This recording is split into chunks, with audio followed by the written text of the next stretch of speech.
Hello guys, എല്ലാവർക്കും എൻ്റെ YouTube ചാനലിലേക്ക് നല്ലൊരു നമസ്കാരം. പിന്നെ ഇന്ന് ഏപ്രിൽ 7-ാം തീയതിയാണ്. അപ്പോൾ ഇന്ന് 7-ാം തീയതി ഇപ്പം സ്റ്റേജിൽ ഭരതനാട്യം നടന്നുകൊണ്ടിരിക്കുന്നു. ഇനി ഇത്തിരി നേരം കഴിയുമ്പോൾ തന്നെ ഭക്തിഗാനമേള തുടങ്ങും. ഏകദേശം ഏപ്രിൽ 13-ാം തീയതി വരെയാണ്.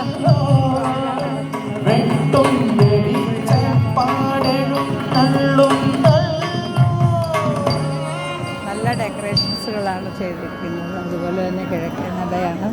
കിഴക്കേ നടയിലുള്ള 4 കൽവിളക്കുകളും രസമുള്ള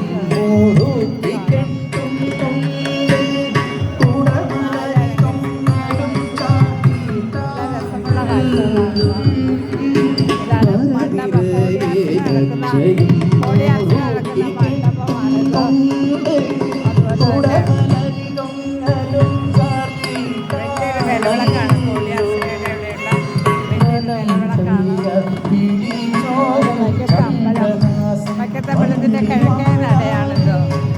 ഇതാണ് അമ്പലത്തിൻ്റെ അലങ്കാരങ്ങളും ഭംഗികളും. ഇവിടുത്തെ മറ്റൊരു അലങ്കാരമാണിത്. ഓം നമഃ ശിവായ മന്ത്രങ്ങൾ ജപിച്ചുകൊണ്ട് ഭഗവാന്റെ നടയാണിത്. ഭഗവാന്റെ തിരുനടയാണ്.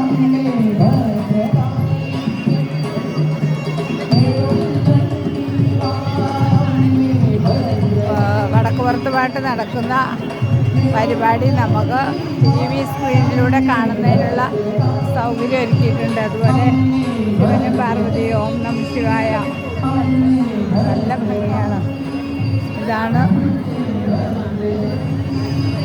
കാണുന്നതിനുള്ള സജ്ജീകരണങ്ങൾ. ഇത് വൈക്കം മഹാദേവ ക്ഷേത്ര വഴിപാട് കൗണ്ടർ, അതുപോലെ അഡ്മിനിസ്ട്രേറ്റീവ് ഓഫീസ്, അതുപോലെ വൈക്കം കൂട്ടുപുര, നമ്മുടെ അതുപോലെ കലാപീഠം പഠിക്കുന്ന കുട്ടികൾക്കുള്ള കാഴ്ചകൾ.